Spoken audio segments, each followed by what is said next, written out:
This is an I Am Listening podcast.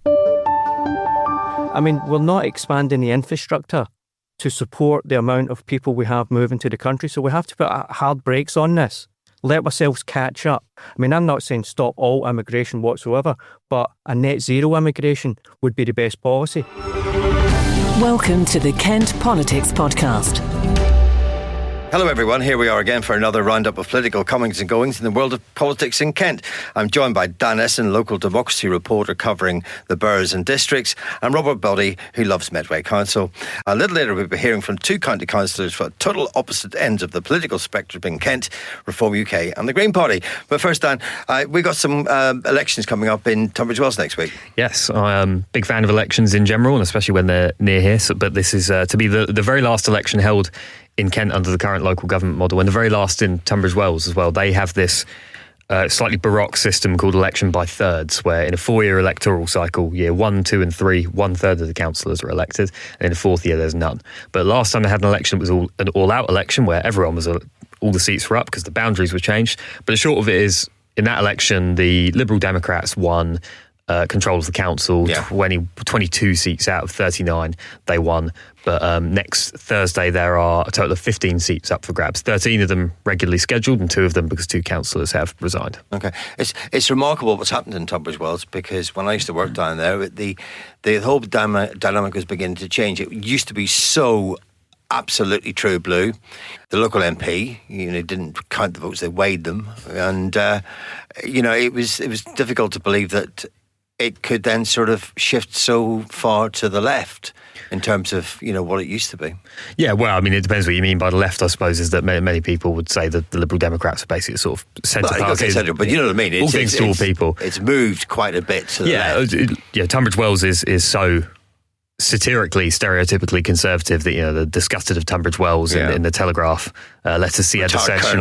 There's just a sort of a proto-meme. But, they ruled the council pretty much consistently since 1974 when it was created. There were a couple periods of no overall control where they were either ruling in a coalition or as a minority. But in the late 2010s, sort of early part of this decade, they lost control. And when I started covering politics in Kent a few years ago, it was a coalition of Liberal Democrats as the biggest party, the Tunbridge Wells Alliance, which is like a local independent group formed basically as most independent groups are, about sort of local disputes about housing and development. And Labour Party, is a small contingent of Labour people were in the cabinet with them. In the all-out election back in 2024, every single councillor was elected, and there was no more need for a coalition. Lib Dems won 21 seats out of 39, and have been running it since. They also won the seat in the general election. MP Mike Martin is the member for Tunbridge Wells, the only Lib Dem in Kent. But now, next week, the Liberal Democrats defending, of the 15 seats, 7 of them are Lib Dems. So in theory, if everything goes really badly, they could lose control of the council or be pushed back into minority or coalition territory. Yeah, I know it's not a patch that you're massively familiar with, but do Reform fancy their chances in any of these places, perhaps maybe in the rural areas? Yeah, I think so. I think in the sense that the Liberal Democrat vote is very clustered in Royal Tunbridge Wells itself, the town, and its environs, like Tunbridge Wells, Paddock Wood, Southborough, those sorts of places. Whereas the remaining sort of holdouts of Conservative influence are the villages, places like Cranbrook and Frittenden and Sissinghurst, and a lot of those are up for election as well. Very, very rural seats. A lot of them on the Sussex border, and the Conservative Party ruled the council for ages on these people's behalf, and now they're the second biggest party on the council with 8 seats, but that's pretty small in the council with almost 40 people. So I think the Reform group will probably be putting quite a lot of effort into. They've got a candidate in basically every seat. That I think they're putting quite a lot of effort into basically trying to supplant the Conservatives as the main party of the right on Tunbridge Wells Borough Council. And it might get awkward as well because the Tunbridge Wells Alliance also they've used the colour teal as their official logo for quite some time now. So there'll be the map will get a bit confusing. Okay, Rob, what's happening in Medway then? So something which we've talked about many times before is Innovation Park Medway, which is this sort of business campus which has been sort of in the pipeline, though doesn't get very far through the pipeline for quite a long time, since 2018 it was first suggested. A couple of years ago, shortly after Labour won, so this was a Conservative launch project back in 2018, and then when Labour won the council in 2023, they started to look at it because basically it was an idea of getting businesses to come to this site, invest in it and build sort of a business campus, but that didn't really come to fruition. So then Labour have taken another look at it. They've split the campus into two parts: the south side, which is it's going to be the 80-bed care home, which we've also talked about before, and then finally they've come out with their plan for this northern section of the site, which they're hoping to get £120 million of investment from various businesses to actually get this finally going. There's already a very big industrial estate in Medway. Why do they want such a big new one, and why are the plans resurfaced yet again? The reason why it's come up again is this site is just sitting vacant. It's owned by Medway Council, and they obviously want to do something with it. Medway is always kind of looking for investment, obviously, as lots of places are. But you're quite right. The Medway City Estate is also a big hub for businesses and that sort of thing. But as Medway watchers will know, the local plan, which is going through being looked at by planning inspectors now, allocates the Medway City Estate for housing, and it's a real sea change in terms of getting rid of all the industrial and that sort of thing on the Medway City Estate and moving it elsewhere for housing. So this will be another sort of piecemeal separating off all the different businesses. And this is where we are, actually. Medway City Estate is where we're actually recording this. We will be moved off. The most potholed area on the planet.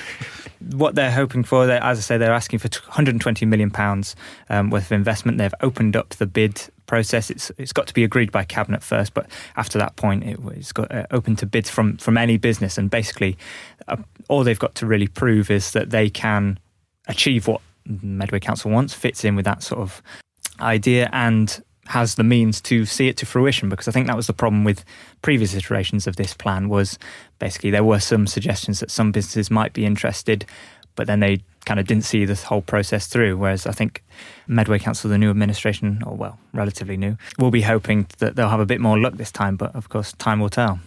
So Simon, I hear you've been working up to a momentous political anniversary coming up in but a few days. Well, on May the 1st last year, Reform UK stormed to victory at the Kent County Council elections. They took 57 of the 81 seats at County Hall, and my colleague Ollie Leader and I have spent quite a bit of time over the last week speaking to various players, the most notable of whom is Lyndon Kemp-Carran, the Reform UK leader of Kent County Council, one of her cabinet, the leaders of the Liberal Democrat group and the Restore Britain group, and a former leader, Sir Paul Carter, who was a Conservative leader of the council back up until 2019.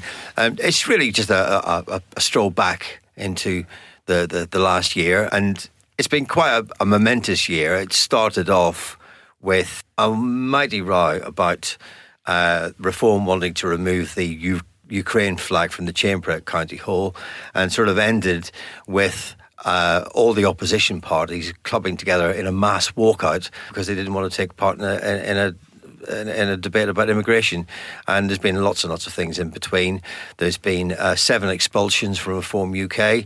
There's been 2 defections, and 1 of their members went to jail. So they're a slightly depleted force from what they were, but they seem to be very capable of making waves whenever they do hit the headlines. And most notably so was the video that was leaked to The Guardian last October showing Lyndon Kemp-Carran, aforementioned, sort of in a virtual meeting, raising her voice and swearing at her members, which didn't go down very well, but seemed to attract an awful lot of publicity along the way. Do you get the idea that they've enjoyed their first year? Sort of arguments about symbolic things and flags, walkouts, and motions. Yeah, this is what these people live for, surely. I think there's a certain amount of that. I think they quite like the attention, but maybe they don't quite like all the attention at the time. But it certainly keeps them gets them noticed. But I guess the thing that they will point to is the fact that they were able to set the council tax 1% lower than the maximum allowed by law without having a referendum. So that's one thing that they will point to. They'll say that they have cut long-term debt by more than 100 million, and they'll say that they've got adult social care costs under control, which have been spiralling for a number of different reasons. The cost of actually doing it, the cost of provision, and also an ageing population is increasing the numbers as well. So they will point to things that are successful. The opposition parties clearly, don't care for them very much and haven't been afraid to say so. But there's only another year. If local government reorganisation goes ahead in the way we think it's going to go, then they've only got another year to go anyway. So they really have to just sort of see it out to the close of play. As you say, it's been a pretty momentous year. You've been kept busy throughout it. I mean, in terms of a year on, do you think that the performance at Kent County Council is good for the Reform brand? They'll have been glad for it and they can point to it and say, look how well we've done in Kent, or, are they kind of going to keep a bit more quiet about it? Well, Robert, I always say that the best local councils are the ones that don't attract attention to itself, and they just have a peculiar knack of being able to do just that. Now, partly they want the attention because they see themselves as the shop window for Reform's electability sort of nationally, but on the other hand, sometimes it's just better quietly to get on with the job. You don't hear quite so much from the 9 other councils that Reform run around the country. From time to time you hear bits and pieces, but not to the same extent as Kent. With Dan and I today are 2 very different politicians from very different backgrounds. But they do have one thing in common. They both won the first by-elections for their respective parties at Kent County Council. Thomas Mellon became Reform UK's first elected county councillor in November 2024. Then last month, Rob Yates beat Reform UK to become the Green Party's first councillor at County Hall to come through by a by-election. And they're both here with us today in the Kent Politics podcast studio. And thank you very much for taking the time to speak to us. Hello, how you doing, Simon? Hiya, thank you. Listen, just turning to you first, Tom. Just walk us through your by-election victory back in the back end of 2024. Well, a bit of a backstory on that one. I was just hot off the heels of a general election, running a campaign in 2024 in July. So, unfortunately, the member in my division that I represent now passed away, unfortunately. So that triggered the by-election in the area. So now, he was an independent. He was an independent. Yeah. So it's highly unusual for Kent County Council to have an independent. Yeah. He was well sought of in the area. He was in Dartford Borough Council. He was also on local town council. So he was a highly respected member of the public there, So sadly, he passed away. I went through the proper channels at Reform. Sought permission to run in the election, got permission, and then we ran the campaign from there. It was a different type of campaign from the general election. In the general election, it was just like myself, my wife, a small team that we'd built up in the branch. But on the by-election for Swanscombe and Greenhithe, we had actually experienced campaign members from they've had allegiances with different parties in the past, and they had just recently joined the Dartford branch of Reform. So we had an actual experienced campaign team to push the campaign forward, and I could see the professionalism straight away from the day one. So it was a totally different type of campaign. So I can see the two differences. The first campaign I ran, and then the campaign run professionally. So it was a big difference. Did you fight it on local issues, or did you fight it on sort of a mixture of national and local? Oh no, I always stick to local issues. There's no point in fighting a local election on national issues because you can't change anything nationally from a local level. So if you keep to local issues like, yourself, the Galley Hill Road issue, that's a big one. The traffic issues in Swanscombe and Greenhithe, that area, and the house building, the amount of house building that Dartford's seen in the past 20 years. If you keep to those issues, that's the kind of issues that win public votes. Now, Reform were doing really well at that point because, as you say, you were just sort of 5 months after a general election, and Reform had done remarkably well and probably better than most people had expected them to do. I mean, what was your kind of campaign strategy? How did you actually sort of go about, trying to get people out of the door on cold November day to go and vote in a by-election? Can I just say it was cold? It was freezing. There was ice on the ground. We were slipping over on it. We were knocking on doors and people were coming to the doors all snuggled up as if they'd just finished work. I don't want to leave. And we'd asking them, please come out and vote for us. The actual campaign itself was more professionalised, like I said earlier. We had a proper campaign strategy plan that's been used in the past for other parties. So we adopted this plan for ourselves and we used it. We had an expert campaigner. He'd run multiple campaigns for UKIP.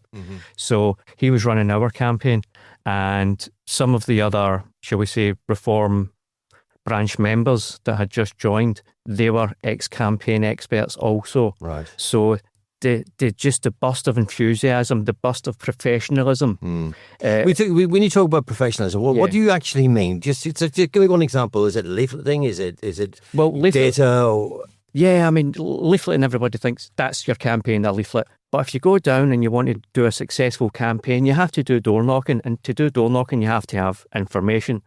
So as soon as you get the electoral roll register, you're on the way. So you have to run your campaign very professionally, and you have to ask people on the door, what is it you want and who is it you want to vote for? And then you can try and garnish, is there any chance we could win here? Have we got enough people for the Get Out and Vote campaign? So you can take it step by step.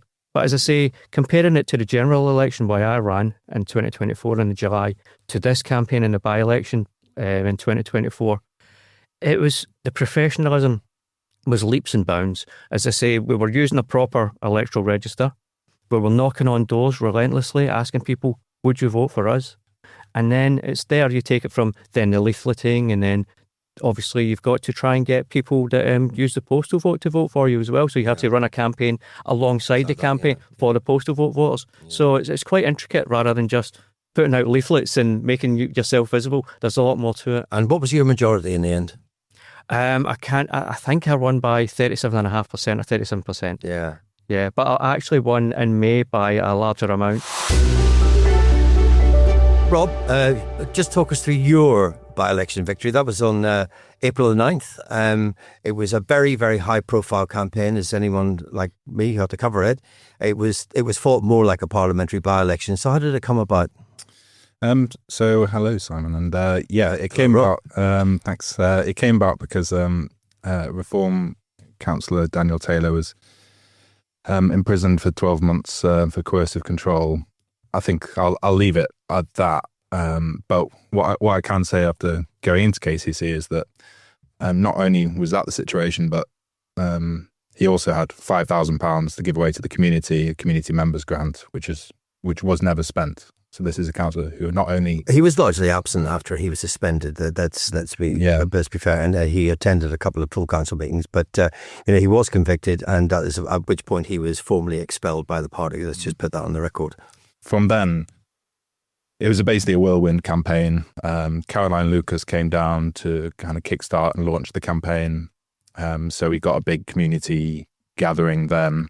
And what we did, I think, which worked quite well, was we didn't just appeal to our Green members. We appealed to members in the community who are Green leaning and said, oh, come get involved. And we reached out to local businesses and said, look, we need to fold 7,000 leaflets this weekend. Is there any chance you can help us? And these are the practicalities of it. So someone has to fold them, If you want to save money, you get leaflets that aren't folded. So then we need to fold 7,000 leaflets. We want to do it in one night. And a business took us up on that offer. Organised the poster and supported us, and that's the kind of like community engagement that really worked and was effective, because not only did we reach out to our normal Green members through such activities, we reached out to the businesses clients, and we gathered momentum, and slowly we built up because we had a big challenge to do, which was to go from 4th place to 1st. So we knew we had to be very visible. Because to be believable as a potential tactical vote, people need to believe that and they need to see that. So we had a huge amount of activity with our Green group getting garden posters put up. So by the end, we had over 40 garden posters put up, which is primarily what you do in general elections, not a local election. Over 100 window posters were put up, and we went on social media a lot and just said, Zach Polanski, will you come to Margate? And we said that quite early on in the campaign. And by the end, we had him coming down twice. Yeah. But he came down on the eve of the poll, and I was there, and there were, rough estimate of about 400 people. So many people, actually, they couldn't fit them all into the pub. And his arrival on stage was, greeted like somebody who was a rock star. I mean, it was that kind of an event. And you did feel as if at that point, is that the little bit of extra momentum that you had? Did you feel that's what it was that got you the 300 majority? It's really hard to know. I think what we realised on election day was we already knew we had 1,500 votes out there, so we could go and knock on their doors. But everyone had already voted. It was this, I think the publicity that him coming to Margate achieved for us was that everyone knew there was an election. And for those left-leaning, not only did we get those 1,500, we found, I think, 600 new votes that weren't necessarily votes coming from Labour, but people who hadn't voted in the past. Yeah, no. Do you think that was a tactical vote? Well, the Tactical Vote website, stopreform.vote, said Labour was a tactical vote.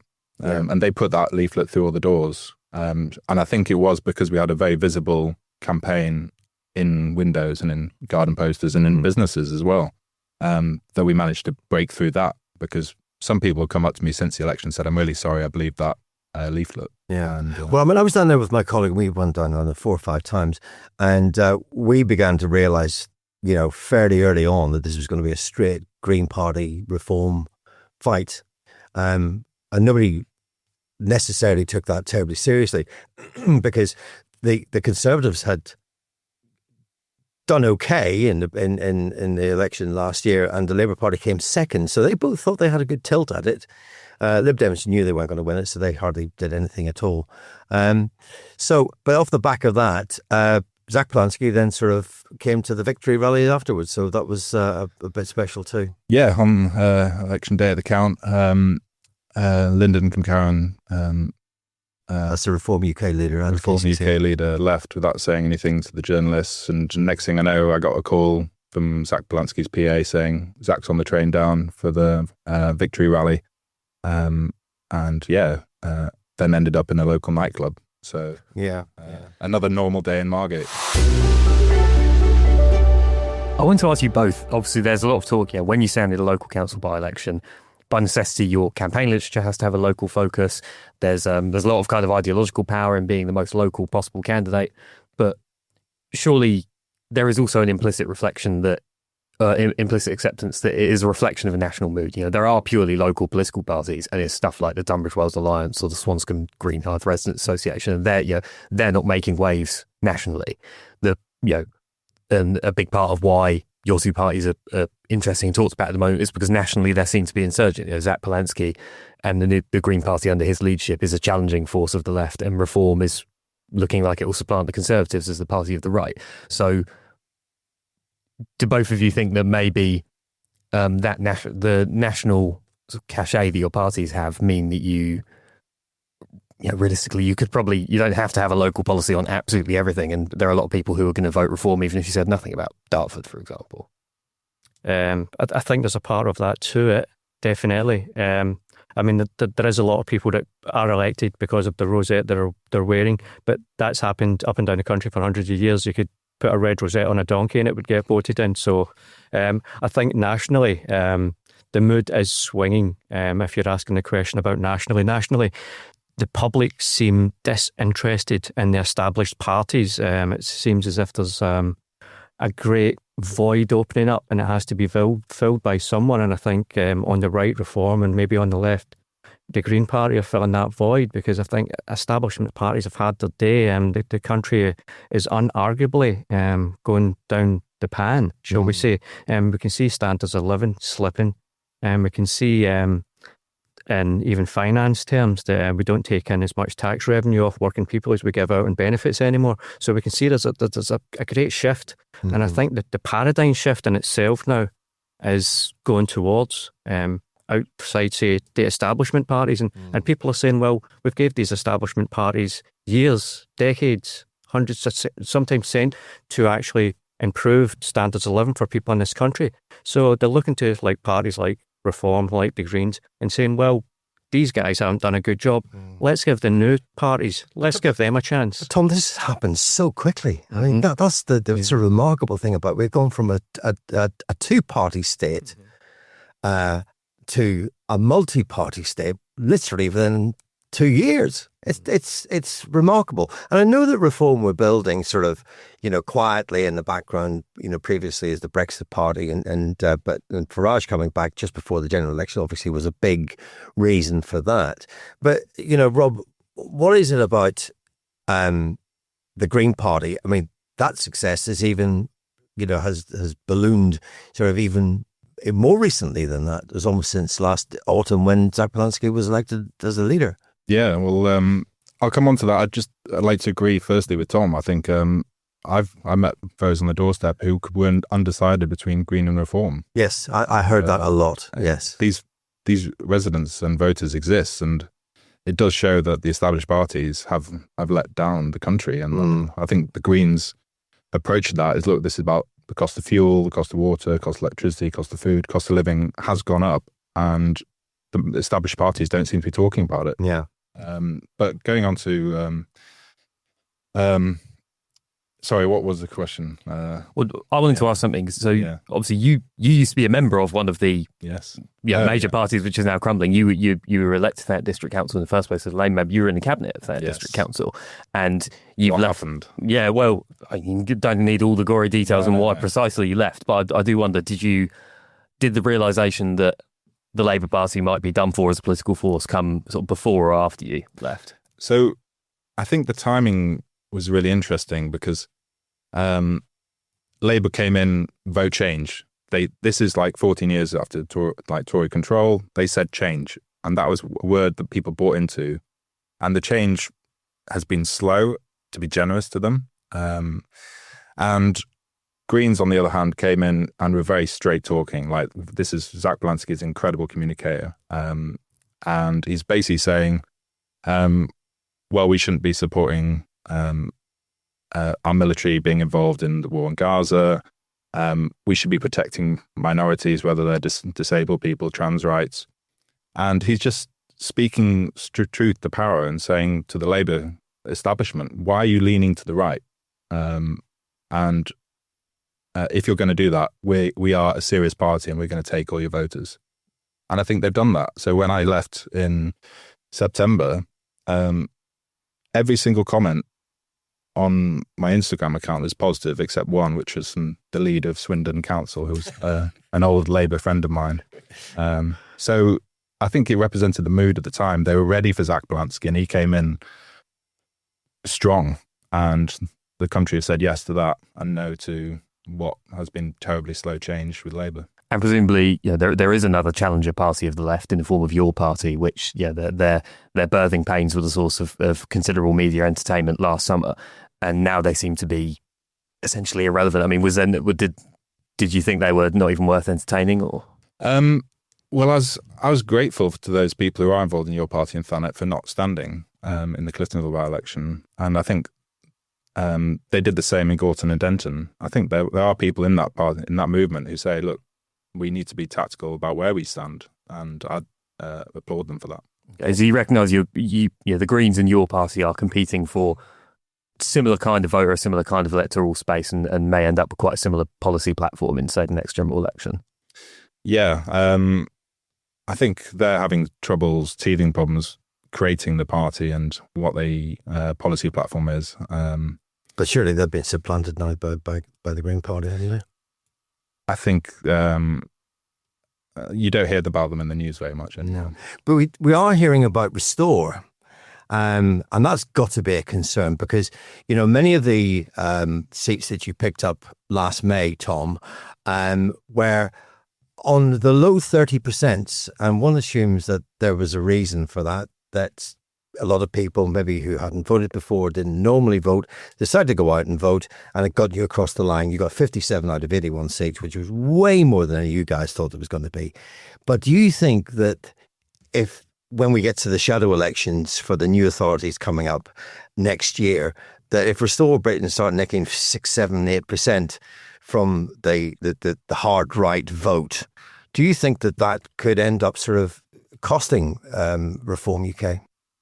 Well, that happens across the political spectrum, left, right, people nicking votes off each other. It's just part and parcel of the political landscape. The problem I would see is if it is a tight election and they do take 6% of the vote and Reform would be 5% short, that would show there's a split on that side of politics. But how do you counter that then? What's the plan? Well, we have to make our message clearer. We have to make sure we get broadcast what we stand for, what we are trying to achieve, and what our differences are, because there are differences between Restore, Reform. There are differences. I would say Restore Britain are more of a, like you say, more of a right-leaning party, but we're more centrist right-leaning. So there is that kind of difference. I think some people might disagree with you on that. They might. Well, I've got a Labour background, so I've came from a Labour supporter family, so I've came from the left to the right, so I would say I'm more of a right centrist myself. Yeah. So, I mean, I wrote in a column the other day that basically that Zach Polanski and Nigel Farage are opposite sides of the same coin, you know, and the fact is that everybody else just doesn't seem to be figuring at all. Kemi Badenoch's not really cutting through. Ed Davies completely seems to be in the wilderness at the minute. And obviously Keir Starmer's woes just go on and on and on. And you have these two sort of very charismatic leaders. But on the other hand, I also hear people sort of say, well, they like Rupert Lowe. A very, very senior Conservative said, oh, I like that Rupert Lowe to me the other day. And I'm thinking, you shouldn't be saying that. So there has to be a threat, surely. Well, he's a personable person, shall we say, Rupert is, but I don't think he's got the actual charisma and drive that Nigel has. Nigel has a team behind him now. People say Nigel's a one-man band, but Nigel's gathered up a team support behind him now. He's gathered some support from the likes of Rob Jenrick and that kind of ilk. So we've got a basis behind us now. We've got a momentum moving forward with characters that know what they're doing in Westminster. Because a lot of people, they might be new to politics. They don't know how the Westminster bubble or the Westminster, what am I looking for? How the Westminster... The whole sort of... the whole apparatus. How everything works. Yeah, it's very complex as well. It is. I mean, at KCC, we've got the officers. We have to work with the officers. At Westminster, they have to work with the civil servants. So civil servants might have their own idea how government should work. And that's been in place since the Tony Blair days, where Tony Blair said the civil servants will tell the MPs what to do. And it should be the wrong way round about. It should be the MPs should dictate to civil servants, this is how we would like to run our country. And that's the difference. That's what we would like to try and achieve. I think we've got more of the momentum than Restore have. I think we've got a bigger backing. We've got more of an idea and more of a plan. Rupert Lowe just seems to be attacking Reform. He's not talking about what he wants to do. He's just attacking us. And that's all I see in the media. And that's no way to run campaigns or try and get votes. It used to be, for decades, there's kind of a long-running joke that the fringes of the political left in particular and radical politics are always fighting with each other, People's Front of Judea, Judean People's Front and so on. But does it enthuse you to see the sort of relatively radical right taking chunks out of each other, or do you think it's a augurs bad things to come? Well, I think the problem with it is that Restore could start shaping Reform policy and make that more right-wing. As an arms race to be more radical. Just as Reform have shaped Labour and Conservative policy to be more right-wing. And where do you end up if that trend continues? So what do you think there is much clear water between Reform UK and Restore? Because obviously it's a big thing that Restore has attracted the online support of prominent people on really extreme parts of the right, the kind of people who Nigel Farage would go at pains to distance himself from. Clearly there is quite a lot of difference. Well, all I can say is that I was door knocking not long ago, and I met voters who really want Rupert Lowe and Restore, but they didn't want Reform, but they were willing to vote Green. So it's very confusing. Do you think that it's because you've got two very charismatic leaders? I mean, there's many things about, say, the Green Party policies that might attract to maybe on in the environment or housing or whatever. On the other hand, with reform, it could be the common sense in inverted commas policies, maybe stuff on immigration, sort of getting tough on that. It's almost like it is a toss up, because certain elements of your policy agendas are appealing across the board, but you select what bits of it you choose to like.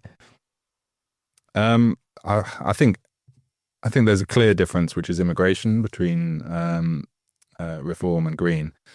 I was really proud that at the Green conference in 2020, I think, it was late 2025, Zach Belansky went on stage and said, migrants and refugees are welcome here. And that's the kind of policies, values. Okay, just for clarification, is the Green Party's policy basically to have open borders and let everybody in? Is that a fair characterisation? That is not a fair characterisation. I think. Do you care to explain to our listeners what the position is?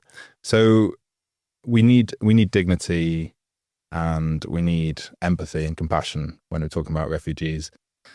And I think the issue we've had for so long, we've got the Theresa May Go Home vans, and that's kind of continued. Now, what's been really shocking is that under Keir Starmer, we've actually got more right-wing policies on immigration than under Boris Johnson, than under Theresa May, Rishi Sunak.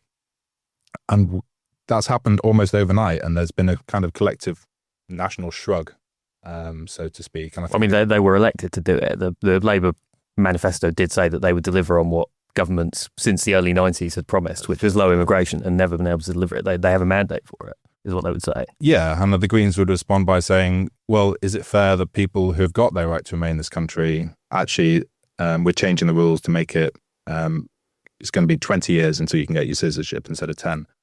And it's that kind of, it doesn't seem fair, it doesn't really. So what is the Green Party's policy then? I mean, that's what I'm asking you about. I understand a bit about empathy and all the rest of it, and this country used to be, a beacon to the world of allowing people to come here who were genuinely fleeing, they say, Nazism in 1930s Germany. But, what is the policy? I mean, are there quotas about how many people would be allowed in, or is it just sort of open the borders up and then we'll choose? I mean, I don't quite understand what it is. It's a fair question. I think I don't have the policy papers on me, but I do. What I can say, and this is, I think, the fundamental point, which is we need safe and legal routes. And we're going to continue to get small boats unless we have a safe and legal refugee system that allows people to claim asylum without coming here by small boat. And unless we address this issue is going to drag on and on and on. Yeah. So if we can get that fundamental topic resolved, and that might involve refugee asylum kind of administration centres in Europe, then this will just drag on. Is there a topic that you would like to be discussed on the Kent Politics podcast? Perhaps you've got a question for one of our panel, or you'd like to comment on a hot topic in local or national government. Get in touch by emailing or sending a voice note to kentpoliticspodcast@thekmgroup.co.uk. Look, Tom, last week it was reported, and shoot me down in flames, but basically Nigel Farage made an announcement to say that essentially there would be sort of pretty mass deportations of people who've got the right to be here, and there would, what was characterised as almost like a British form of the ICE group in America to remove people who shouldn't be here. I mean, that's not going to work, is it? Well, I don't see why not. I mean, in your opening question, you said removing people that don't have the right to be here. That's just common sense, is it not? If you don't have the right to be here, why should you be here?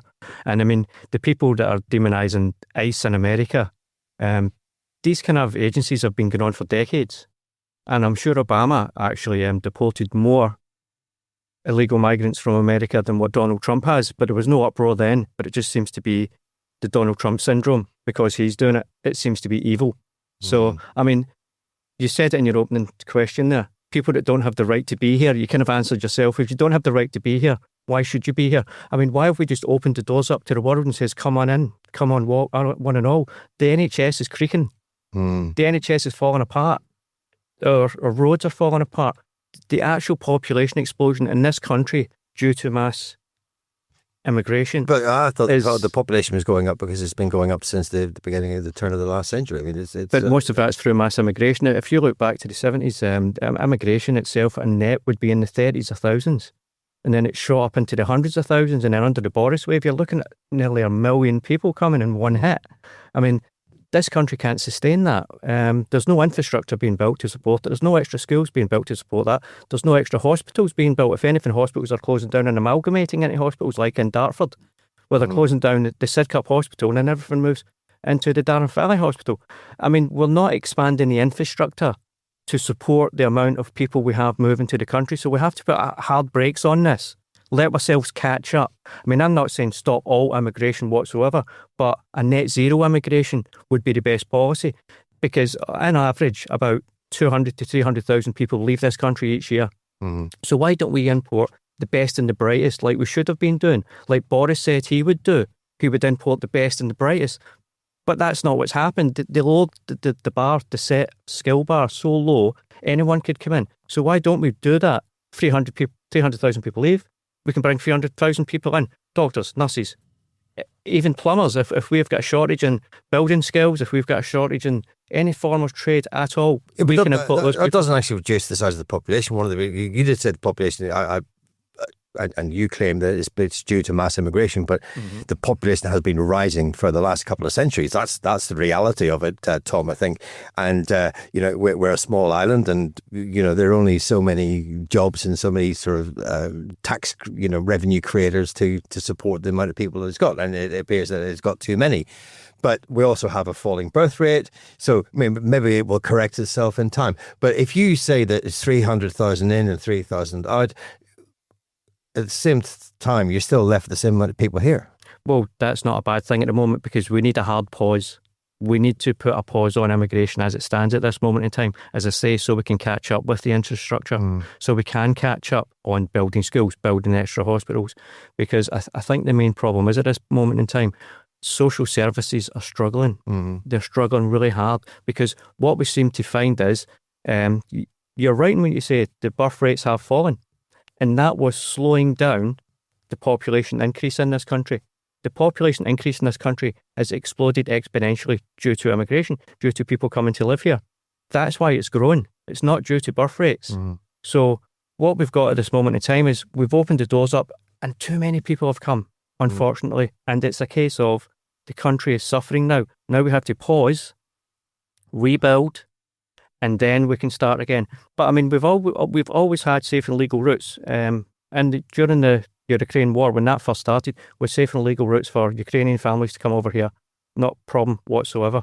So we've always got open doors for genuine refugees. It's just economic migrants that seem to think they can come here and just live on benefits. This is the issue. Right. Yeah, sorry, Rob, did you just want to come in on that? Well, interestingly, I think Tom and I can agree there isn't the right infrastructure in the UK. And I think what we disagree on is the causes. And Tom's saying it's about the number of people in the country. I think what the Greens, what I agree with Zach Belansky on, and this is about profiteering from corporations and tax avoidance. You look at the water companies, for example. It's a big part of my campaign to get elected. We are the only country in the world where our water industry is fully privatized and they haven't invested. And now we've got water shortages in Tunbridge Wells. You look at oil and gas sector, actually, it's quite a profitable sector at the moment. BP is making billions. But it was George Osborne in 2016 who cut the petroleum revenue tax to 0% from 50%. And that used to, like our tax revenues as a country on a national scale used to bring in 10% of all tax revenues as a country. Now I know oil production's fallen since then. But why don't we have a windfall tax on oil and gas companies?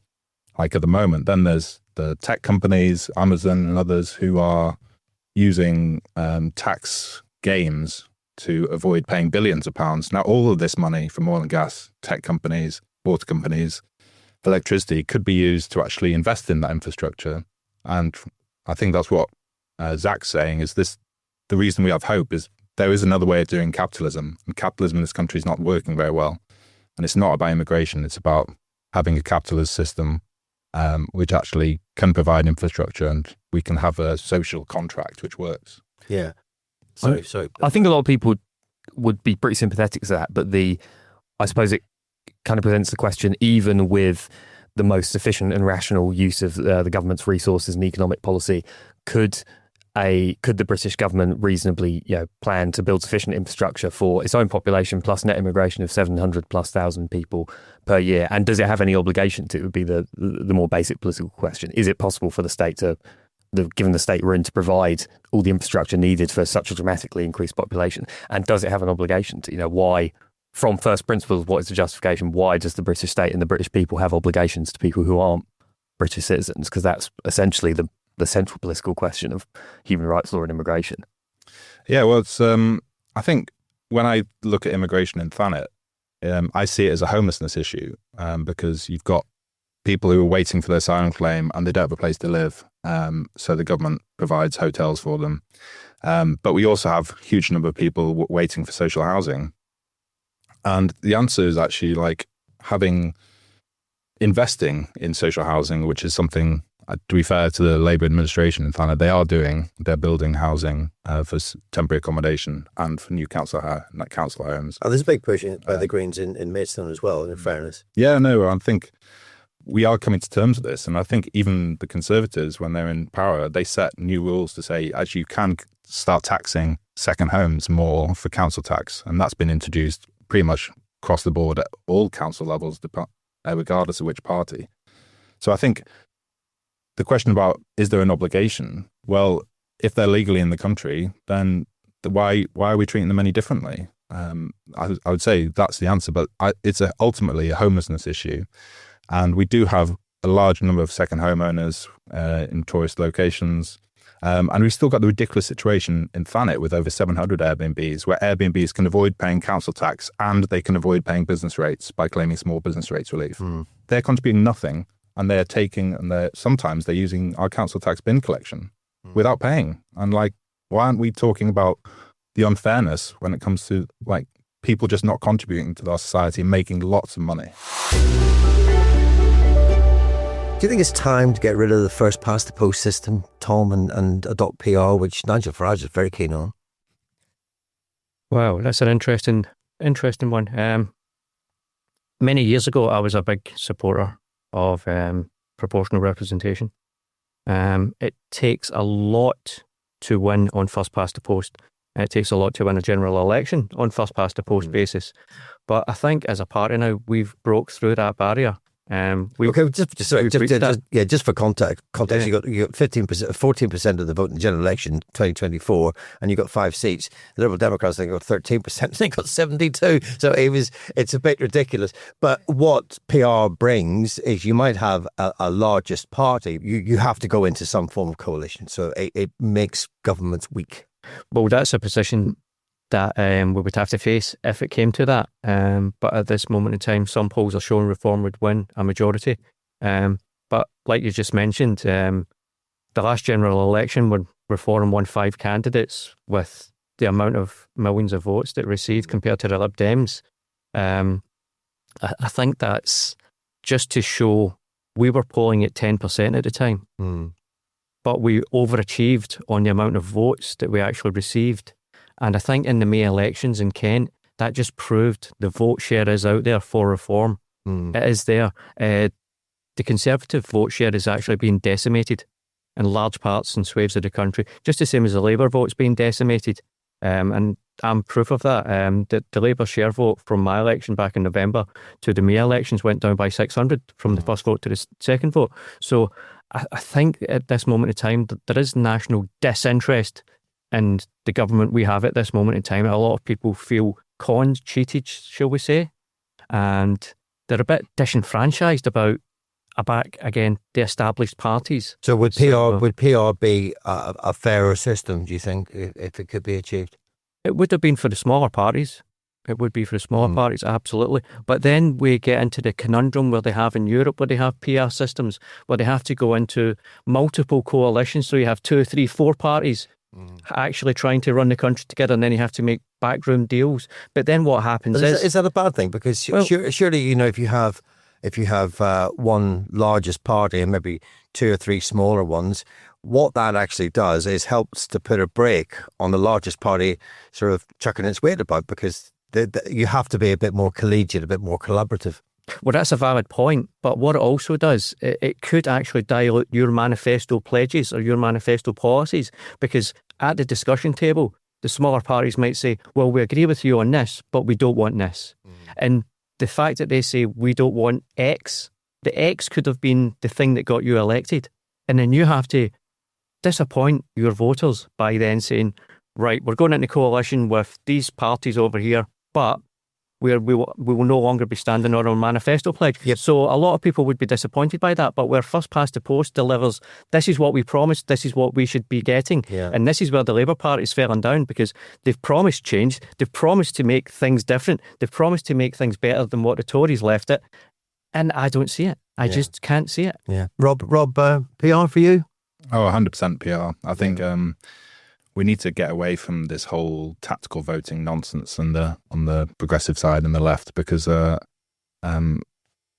it distorts from the real politics that people want to vote for. So I think in the elections coming up, a lot of people will be voting based upon who they think is a tactical vote to stop reform, potentially. I don't think that's good for democracy.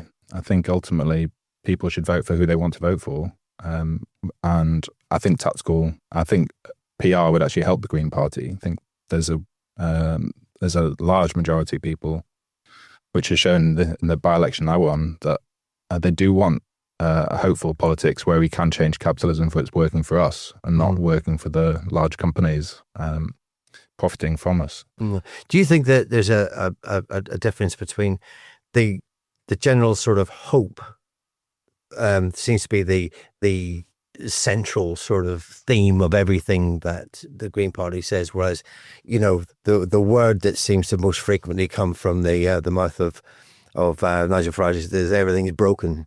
Do you think that positive message, that one word that you're wearing in the studio, a badge that says vote hope, but do you think that that's what is resonating with the voters presently? Well, after Labour said vote change in the last general election, and that seemed to fail, I think vote hope is the right word. And Zach Belansky, everyone can see how hard he works. And I know people in Margate who went to university with him, and they say, look, he is as he is. He's a really nice guy. And we need that hope after 14 years of austerity, 1 year of Labour rule where they haven't really changed too much. And they do feel more like an establishment status quo Conservative Party to a lot of people. And for me, what's really important is that hope actually has results. So during this by-election, I talked about getting a zebra crossing done in Hartsdown Road, getting involved in a court case against Southern Water for sewage dumping around Margate. So when you combine hope and real action on the ground at a local level, then it is an exciting time. Yeah. I mean, Tom, you've been pretty hands-on local councillor. Do you think that no matter what, politics you are, that people will eventually judge you on what you do? I would like to think the local residents in the division of Greenhithe and Swanscombe would definitely say that. I mean, the fact of the matter is they had an independent councillor for so long, for so many years. They've also had, and still have, the Swanscombe and Greenhithe Residents Association running town hall at a local level. It shows local issues really matter, and they will vote for local issues. So it is very much a case of local issues will win you votes. So the more you work for your residents, because that's your job, that's why you're there, that's what will win you votes inevitably in the end. But if you represent a large party, like, say, Labour, Conservatives, and your party's failing nationally, that could have a detrimental effect locally. So sometimes you can do the best job in the world, but sometimes nationally can bring you down. Okay. Listen, Tom Mallon and Rob Yates, thank you very much indeed for taking the time to come and see us today. Thanks, Simon. Thank you.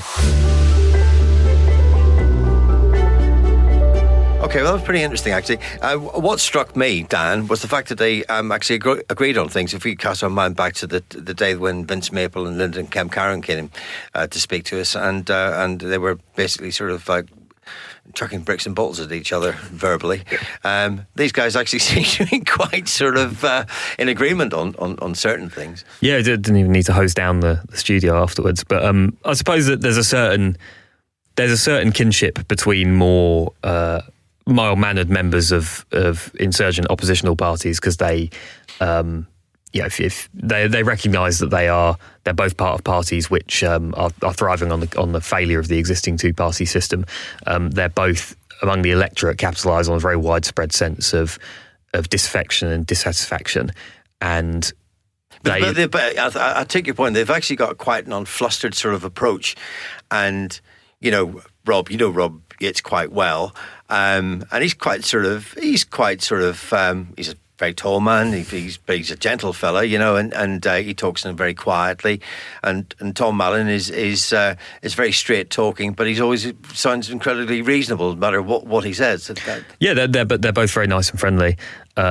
Which I think is a good thing, because obviously politics is about argument and division and contest of ideas and interests and so on, but also especially because of social media, the tenor of debate, particularly between people of those political opinions, people on the relatively far left, like in the Green Party, and people on the relatively radical right of reform, tend to confront each other on the internet with knives out, so to speak.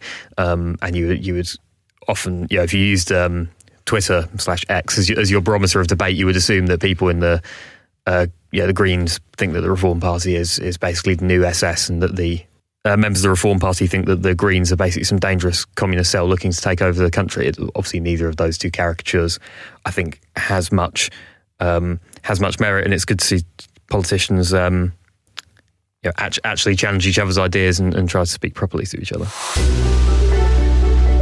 That's it for this week. You can keep up to date with politics at Kent Online, but you can also sign up to our politics briefing newsletter at kentonline.co.uk/newsletters, and don't miss KMTV's politics show every Friday at 5 p.m. Thanks very much for joining us. Thanks for listening to the Kent Politics Podcast. Don't forget to check out stories throughout the week on the politics page of Kent Online. And you can watch the Kent Politics Show on KMTV every Friday at 5 p.m. or on demand at kmtv.co.uk. This has been an I Am Listening podcast. For more information, head over to our website, im-listening.co.uk.